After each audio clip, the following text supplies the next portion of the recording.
food and weight as really only being the symptom of other things, and that they're not the enemy that we should be fighting and waging the war against. So with continuing this conversation and focus today, I want to look at perception and language. Now, the reason I'm looking at this is that this has come up in several conversations with several people just recently. So here are just a couple of the things that you might say or how you might perceive things, because this is the way that people have perceived things and told me about how they perceive things and what they say to themselves. I can't say no to junk food. I have no willpower, discipline, or self-control around food. I feel powerless around food.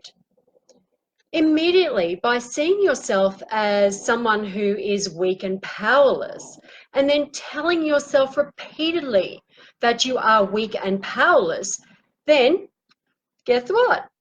You will become weak and powerless, and you will not even try. You have already given in. Food is not the issue here.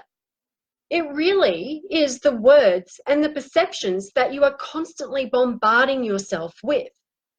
And really simply, if you changed your language and you stated it differently by saying, I have a choice to eat certain foods or not to eat certain foods. I have the power over the choices that I make and what I eat. Now, if you repeated these things over and over again, they will be the things that will infiltrate your thoughts, emotions, perceptions, and eventually you will actually feel like you have a choice.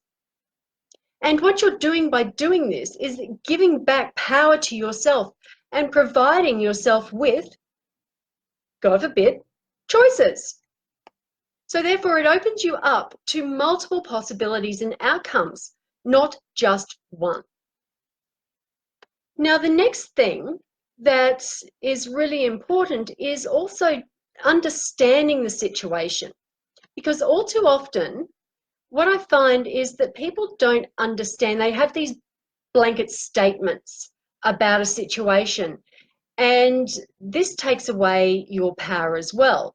And so to provide you with a sense of empowerment, we need to open up these situations, unpack them and understand them better.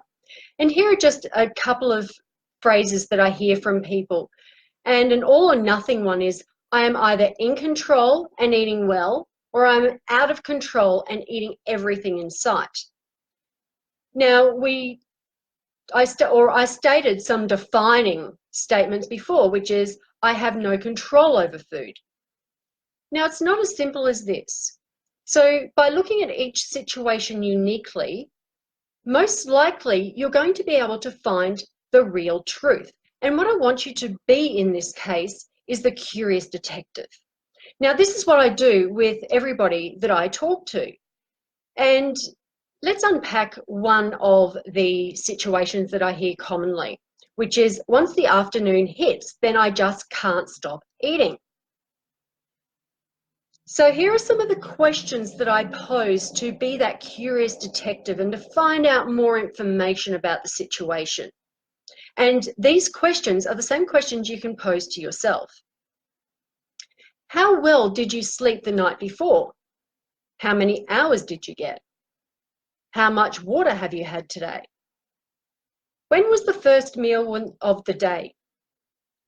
How soon after waking did you eat? What did you eat? Did you eat at least every 4 hours throughout the day from the first meal?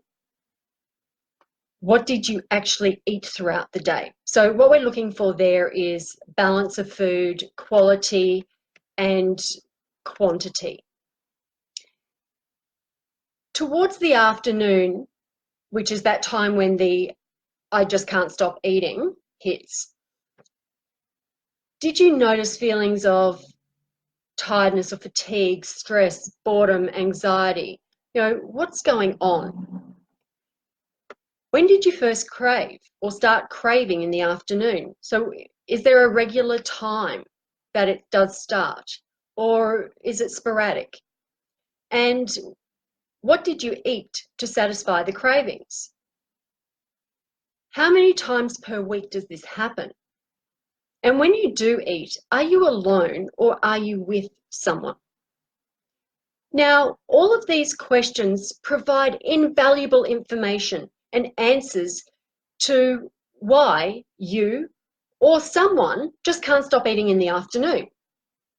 As I said, you want to put on that curious detective hat, which is what I do, and you want to find out what's behind the symptom of eating, or what's behind, the self-loathing, body dissatisfaction, whatever it is in that unique situation. So in this one, we talked about, afternoon cravings and eating, but it's just unpacking it, because the reasons or the actual truth are the things that you need to be working on so you can make a difference in your life. So in this case, what I find common with a lot of people is that they don't eat breakfast, and they mostly start consuming their food from lunchtime onwards. And also that they don't recognize stress very well.